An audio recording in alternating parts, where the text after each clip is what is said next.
Hi, good morning. Hope you're all well. It is almost Easter. It's almost Easter. Can you believe how quick it comes round? It feels like we've just finished half-term holidays in February and now we're going straight into Easter. I feel like as well, I only just got rid of the Christmas chocolate and now I'm going to get a load more chocolate come into the house. I'm sure my son will be quite happy with that, but it just never ends, does it? Anyway, my son and I absolutely love Easter. We don't do anything massive, but we do like to celebrate Easter because he's a kid.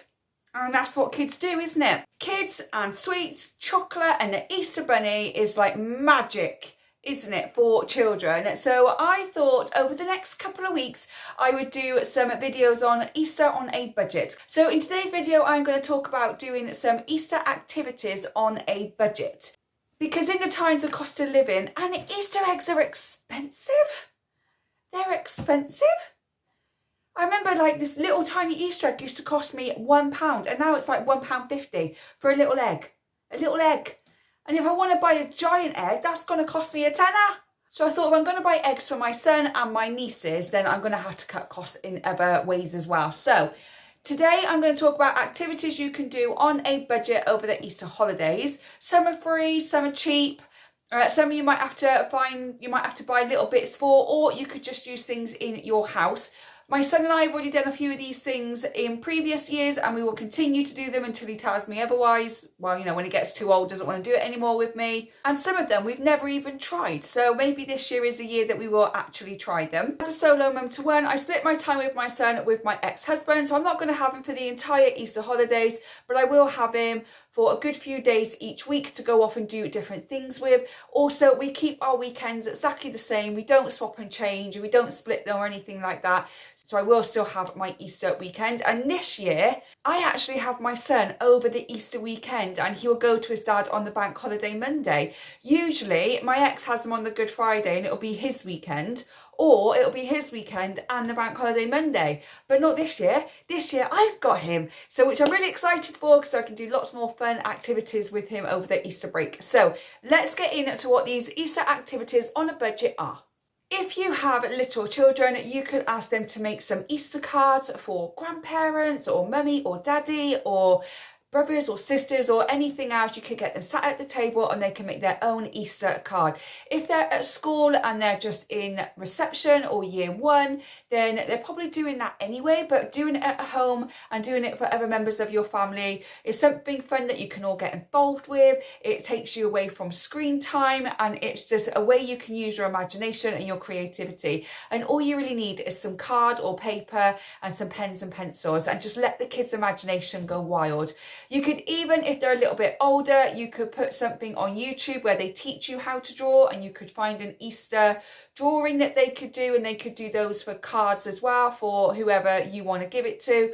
But it's a really good way of keeping them entertained over the Easter break, doing something fun as well as taking them away from screen time. And all it's going to be is some card, paper and crayons. And if you've got little kids, you've got card, paper and crayons in the house somewhere because it's a necessity when you've got children. There needs to be crafts somewhere in the house. That's one idea. You could get your children to make Easter cards for other members of your family.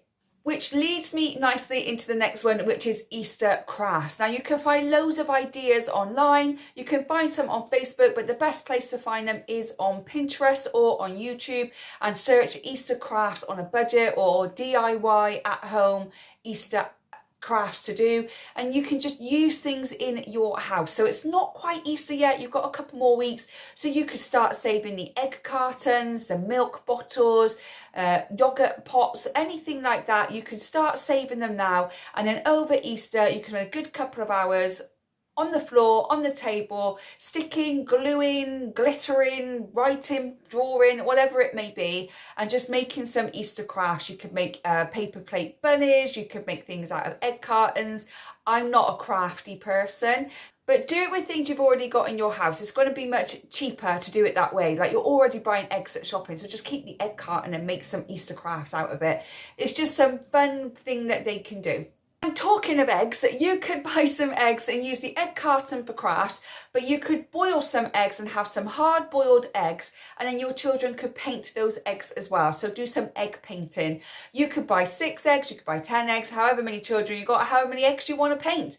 But you can ask your children to get creative and paint eggs. They can paint funny faces, they can paint lovely designs, depending on how crafty they are and how much they want to use their imagination. But painting some hard-boiled eggs is a really good way of keeping them entertained. And again, it's keeping them away from screen time as well, because we all say when we're having children that we're not going to have screen time, and that goes completely out the bloody window, doesn't it? Completely gone. You know, they've always got their screen time, but one of my goals is to stop my kid having so much screen time and doing other things where he can use his imagination. To be honest, I don't know how much more that kid can have an imagination, because it's wild. His imagination is wild.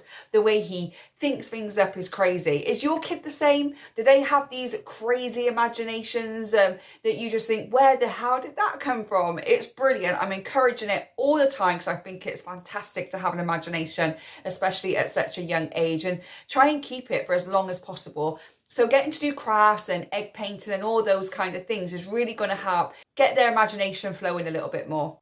Now, with all those crafts that you've just spent some time doing with your little ones, you could then do a photo shoot.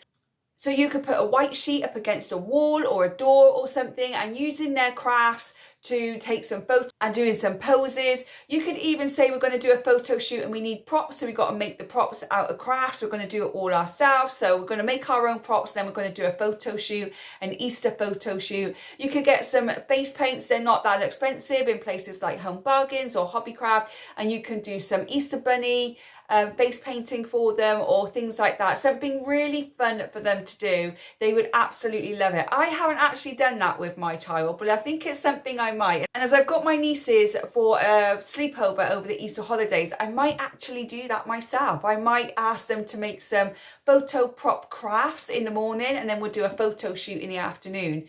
And then I can send all the photos off to their mum on WhatsApp, or I can print them out on free prints and then make a little album up for them to give to them just after Easter. So that's a really good idea. I thought of my own idea there. So that's what I'm going to be doing.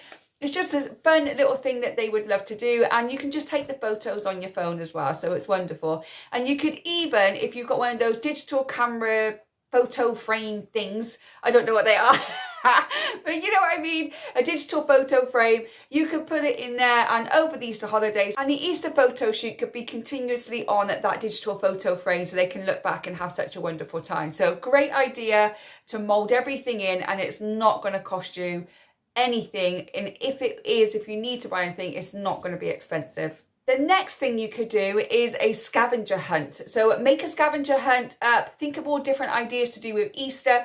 You can do it in the home, where they've got to go around the home and they've got to do a little scavenger hunt of finding all these different things. Or you could tie it in with going out for a nice long Easter walk, especially on Easter Sunday. Here in the UK on Easter Sunday, all the shops shut, there's nothing open, nothing to do. So doing a nature walk and a scavenger hunt, where you've got to go to a local park and you've got to try and find daffodils, or you've got to try and find something else. I don't really know. This isn't going well. And you could go out on a nature walk and look for all different things to do with that. You could do it at home, you could do it outside, you could do both at the same time. So you start off in the house, you've got to find certain things in the house, and then everything else you've got to go on a nice nature walk, but turn it into a scavenger hunt, and that way they'll be more motivated to get outside. So that's another idea that you could do, which ties in nicely with the next one, which is Easter story time. So if you've got lots of Easter books at home, or lots of story books that your children like, doesn't necessarily have to be Easter, you could make a little den in your living area with loads of pillows and blankets, and get some teddies. If they've got a bunny teddy, even better. You could all snuggle around and read Easter stories together. And if you don't have any Easter books, obviously you can use the ones online if you want to, but another good idea, especially if you're going on a nature walk and it's not on Easter Sunday or a day that it's closed, you could walk to the library and you could go and get some books out at the library. Again, completely free. It's completely free to get books out at the library. And if you haven't got a library card, go and get one because they're free as well. So you could walk to the local library whilst doing a scavenger hunt, find some Easter books, walk all the way back home and finish the scavenger hunt, and then all curl up on the sofa with their Easter bunnies if they've got any, and start reading the stories together. Or they could sit on their own and read a story while you're cooking dinner or lunch or anything like that. So lots of ideas there for you to do that is completely free or really, really cheap. Okay, the next idea is obviously Easter baking. You can make lots of different goodies for Easter. You can make some chocolate molds if you've got some molds of different things. We've got lots of Disney molds like Woody and Mickey Mouse and Bambi. We pour chocolate in them, put them in the fridge, pop them out, and we've got a Disney shaped chocolate. So I'll be doing that with my son again this year. We did it last year, we'll be doing it again this year as well. So you could make some chocolate molds, you could make some cornflake cake, make them into nests with some little mini eggs in. You can make an Easter cake, you can make Easter biscuits, you could do lots and lots of different things Easter themed, and get the kids involved as well because they absolutely love being involved. My child loves to be involved for the first part and then gets a bit bored. He just wants to eat it then. So he's like, "You finish it, mummy," and then he runs off. So depending on what your kids like, they might like to do some Easter baking, they might not, but you can make cakes, you can make biscuits, you can make Easter themed desserts and treats and stuff. But with that Easter baking, when you're reading stories, it could be a little treat while they're reading their story, or while you're reading stories to them. They could be eating a nice little Easter cake for you. And even though you have to purchase the ingredients for it, and it might be the same as it would be if you bought a packet of cakes, you would get a lot more out of the ingredients than you would for the cakes. So in Home Bargains the other day, there's a vlog of Easter at Home Bargains. I'll link it above and also in the description box below. But they had some mini egg cakes and they were £2.50 for 4. Now you could probably spend about £3-4 on all the ingredients and you would get a lot more than 4. So sometimes you might have to spend out a little bit more, but you'll get a lot more for it. Or even with the same ingredients, you could make biscuits or you could make something else with it. So I always feel that actually making your own Easter cakes is probably going to be a better option and a cheaper option than it would be if you bought them. But not only that, but your kids can get involved in the actual making of it as well, which is always fun to do. Another great one you could do is have an Easter picnic. So if the weather is lovely, you could go and have a picnic in the park. With all the baking you've just done, you can take some of those, just take some sandwiches, food you've already got in the house, in the freezer that you can cook and take with you, anything like that, and just go and sit in a local park somewhere where you can have a Easter picnic and the kids can go and enjoy the park as well. Get some outdoors in the fresh air, get some using their energy up without having to be on that screen all the time. And plus you get that quality time with your family, which is what we all want really, isn't it? It's more quality time with them. If it is absolutely miserable weather out there and it's just not weather for a picnic, then you can always have an indoor picnic. Get a blanket, you can put it out on your living room floor, you can all sit down on a cushion and you can have a picnic in the front room. My son and I have done that several times. We definitely did it during 2020 when we wasn't allowed to go outside or anything. We either did it in the back garden, picnic in the front room whilst we were watching a movie or something. An Easter picnic is a really good idea to do with your kids, with your family. And again, you can have this TV on if you want to, or you don't have to. It's up to you. Which leads me to a movie marathon. Now, there's going to be lots of Easter movies coming out on the likes of Disney, Prime, Netflix, and any other streaming site that you have. They're the only 3 that I've got. So that's why I mentioned I've only got those 3. But we will be watching Peter Rabbit and Peter Rabbit 2 because I absolutely love those films. I'll be watching Peter Rabbit and Peter Rabbit 2 with my little boy. But there's going to be lots of other Easter movies on one of the streaming sites that you could watch. If you are religious, there's lots of Jesus Christ Superstar and lots of other religious and spiritual shows for children and families and just adults as well. So you could have a nice Easter movie marathon if there's not great weather out there and you can't really get outdoors. If you've done some baking during the day as well, then you can all sit down, watch a movie marathon while you're all gorging on those wonderful bakes and treats that you made earlier on in the day. What is your favourite Easter movie? If you were going to watch an Easter movie, what would be your favourite one? Mine, as I said, is Peter Rabbit and Peter Rabbit 2. But what is yours? Do let me know in the comments below. The final two is an Easter egg hunt at home. So if the weather is nice, you could also use your garden as well.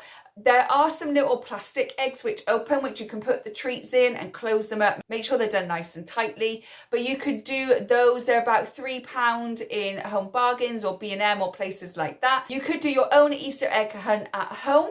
You could do crafts as well, where you are pointing this way, that way, a bit like Alice in Wonderland, and showing all different signs so they know which way to go. Or you can actually buy a Easter egg hunt activity pack and props and stuff from Home Bargains. I think it's around about £2 to £4, I'm not quite sure, but somewhere in that region, where you can just put signs up all around the house and they've got to go on an Easter egg hunt as well. Obviously you're going to have to buy all the stuff to go with it, but if you've got a little bit more extra money or you budgeted for Easter, then you could use that and do an Easter egg hunt at home.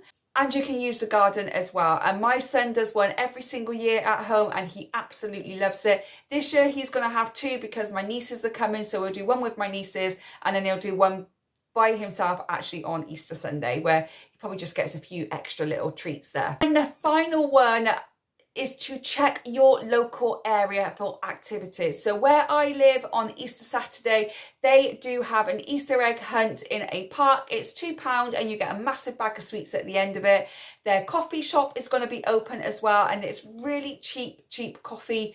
And it's not cheap and it tastes cheap. It's actually quite nice, but they do it so affordable. And then people have made cakes and there's a cake sale and it's a huge event and all it costs is £2 to actually do the Easter egg hunt. If you wanted to, if there's something similar in your area, you don't have to do the Easter egg hunt. You can literally just go and play in the park, get yourself a cake and a cup of coffee and just let the kids run wild in the park. Take your picnic with you as well. You could do that from all the treats that you've already made previously, so you wouldn't even have to buy any cakes or treats there. If you took a flask of tea or coffee or anything else that you prefer, then again you wouldn't have to buy that there, but you can still soak up all the atmosphere, have all the fun that goes with it, and still save yourself a ton of money. But if you are like me and only have one child, £2 to do an Easter egg hunt is really cheap to do.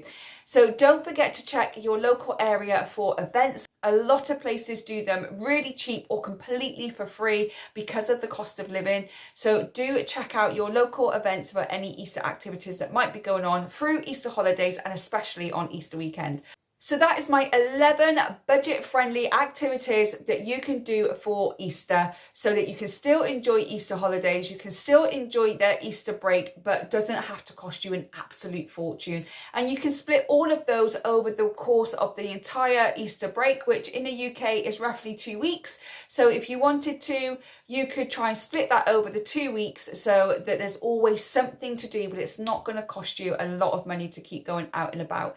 Now for Easter, my son and I are going to an Easter panto, which I'm really excited about, and we are hopefully going to Crocodile World, but my son isn't sure. He's scared the crocodiles are going to eat him, but I'll talk to him about that and see what happens. Anyway, what are you planning to do over the Easter holidays that are free, that are on a budget? Let me know any ideas that you may have in the comments. It will not only help me with a little one, but it might help somebody else as well. If you do like this video, then do give me a thumbs up and I will do more of them. But there are going to be some more Easter themed videos coming up of what you can do on a budget, like what you can bake, the games you can play, crafts you can make, all different things. So do like this video if this is the kind of content you like to see from me, because I'm more than happy to do more of them. If you are new here, don't forget to hit that subscribe button so you don't miss out on future videos. If you are not new here but you're yet to subscribe, then please consider doing so. I'd love to have you here. And if you have subscribed, liked, commented, shared, joined any my social media handles, Facebook, Instagram, I really do appreciate it. Thank you so much. I hope whenever you're watching this, you are having a good morning, good day or good evening, and I will see you on the next one. Bye guys.